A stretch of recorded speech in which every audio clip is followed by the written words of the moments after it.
कांग्रेस अध्यक्ष मल्लिकार्जुन खड़गे की एक तस्वीर सोशल मीडिया पर आज वायरल है। और ये तस्वीर आज की नहीं बल्कि आज से 23 साल पहले साल 2002 की है। जनवरी के महीने की है। 25, 26 और 27 तारीख को कर्नाटक के ही बेंगलुरु में राष्ट्रीय स्वयंसेवक संघ का समरसता संगम का कार्यक्रम आयोजित किया जा रहा था। और इस कार्यक्रम में बाकायदा मल्लिकार्जुन खड़गे तब पहुंचे हुए थे। उनके साथ और भी कई कांग्रेस के नेता थे जिन्होंने कार्यक्रम को देखा, साथ ही कार्यक्रम की सराहना भी की थी। लेकिन आज 23 साल बाद ये तस्वीर क्यों वायरल हो रही है और इस तस्वीर के वायरल होने के पीछे की वजह क्या है? वजह दरअसल मल्लिकार्जुन खड़गे नहीं है। वजह है मल्लिकार्जुन खड़गे के बेटे प्रियंक खड़गे, जिनकी चाहत अब कर्नाटक में सिद्धारमैया की जगह लेने की है। क्योंकि कर्नाटक में जो कुर्सी का खेल चल रहा है, सिद्धारमैया बनाम डीके शिव कुमार, प्रियंक खड़गे की चाहत भी अब जाग गई है। और इस चाहत को पूरा करने के लिए प्रियंक खड़गे ने गांधी परिवार का दिल जीतने की कसम खा ली है। हालांकि यह अलग बात है कि हाल ही में जब मल्लिकार्जुन खड़गे अस्पताल में भर्ती थे तो उन्होंने कई बार गांधी परिवार को इसकी जानकारी भिजवाई। कई बार उन्होंने पर्सनल कॉल करने की कोशिश भी की गई कि भाई मैडम सोनिया को कॉल कर बता दूं तो शायद मैडम सोनिया मिलने आ जाएं, प्रियंका दीदी को कॉल करके बता दूं तो प्रियंका दीदी मिलने आ जाए, लेकिन कोई नहीं आया। बावजूद इसके मल्लिकार्जुन खड़गे ठीक हो गए, वो अपने घर वापस चले गए। अब ये जो रिपोर्ट आ रही है ये कह रही है कि प्रियंक खड़गे गांधी परिवार के विश्वास पात्र बनने की एक पूरी तरह से कोशिश में जुट गए। और उसके पीछे की वजह क्या है? क्योंकि मल्लिकार्जुन खड़गे का अब स्वास्थ्य जो है वो उतना ठीक नहीं है। वो अभी भी कांग्रेस के राष्ट्रीय अध्यक्ष रहेंगे, लेकिन जिस एक्टिविटी के साथ वो काम करते थे, अलग अलग रैलियों में जाते थे, दहाड़ भरते थे आरएसएस के खिलाफ, पीएम मोदी के खिलाफ, और मैडम सोनिया को अपना करता धरता बताते थे, वो अब नहीं बता पाएंगे। तो ये बात अब उनके बेटे प्रियंक खड़गे को समझ में आ गई है कि ये जो जगह मेरे पिता की रहेगी ये कोई और ले सकता है, तो मुझे गांधी परिवार से अब करीबी बनाने की जरूरत है।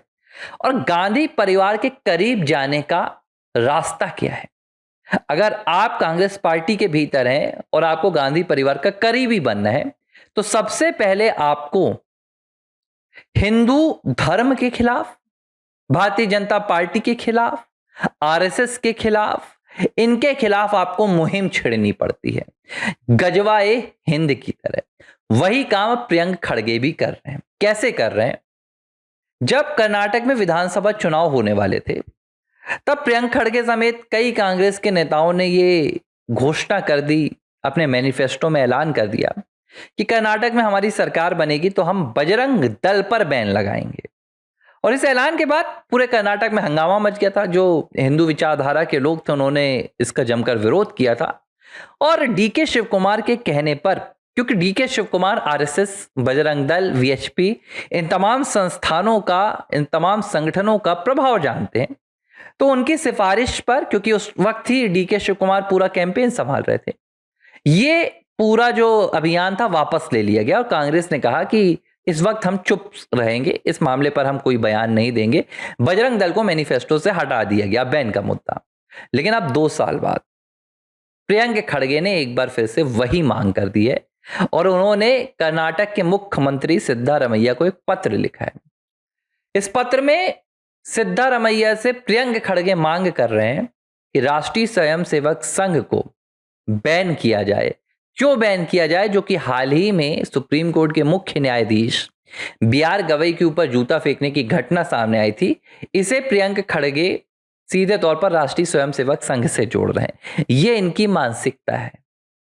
इन्हें हर घटना का जो साथ जोड़ना है वो राष्ट्रीय स्वयंसेवक संघ से जोड़ना है, भाजपा से जोड़ना है, और अपने जो तुष्टीकरण की राजनीति के वोट बैंक हैं उसे प्रसन्न करना है।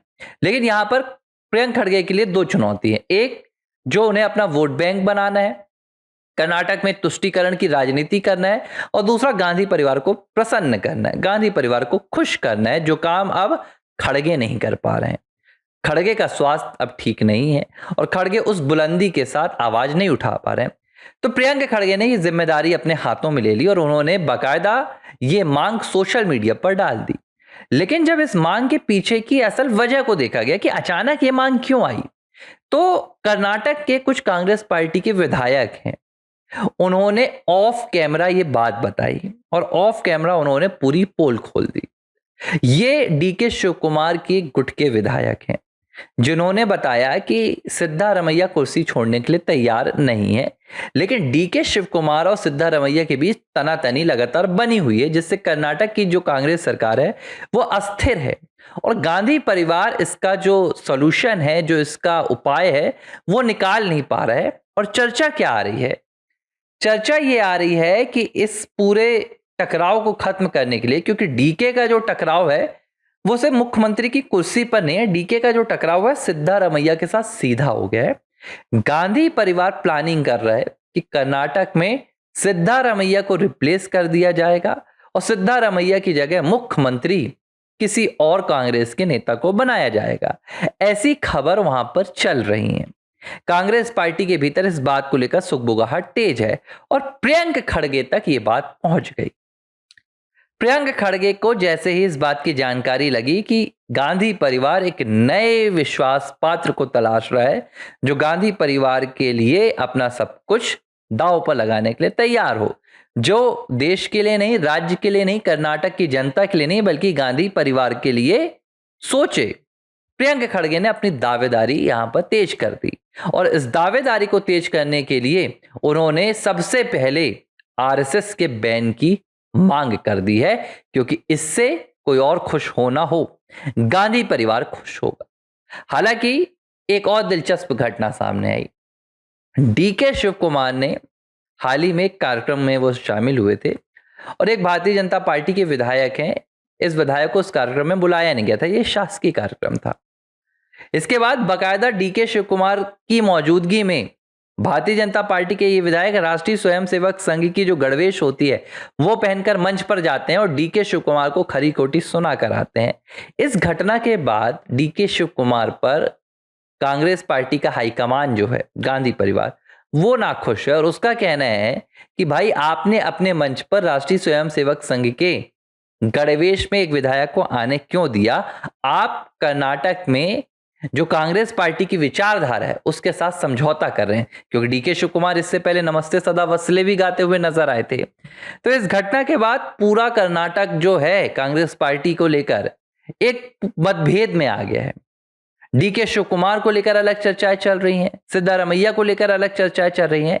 इस बीच प्रियंक खड़गे का यह दाव आ गया। हालांकि इससे एक जबरदस्त नुकसान हो रहा है। डीके शिव कुमार ने जो एंटी करप्शन अभियान चलाकर जो कथित भारतीय जनता पार्टी के घोटालों का एक अभियान चलाकर कर्नाटक में सरकार बनाई थी, अब वो उनके मतदाता जो हिंदूवादी मतदाता हैं, जिन्होंने सरकार सिर्फ इसलिए बदली थी क्योंकि उन्हें लगता था कि ये जो नई सरकार आएगी विकास करेगी, तुष्टीकरण की राजनीति से आहत है और अब मन बना रही है कि आने वाले चुनाव में कर्नाटक में हम सत्ता परिवर्तन करेंगे। तो डीके चिंतित हैं, प्रियंक खड़गे खुश है कि गांधी परिवार के साथ नजदीकियां बढ़ रही हैं और कर्नाटक में कांग्रेस पार्टी ने आरएसएस के बैन की मांग को बढ़ाकर अपने पैर पर कुल्हाड़ी मारने वाला काम कर लिया है।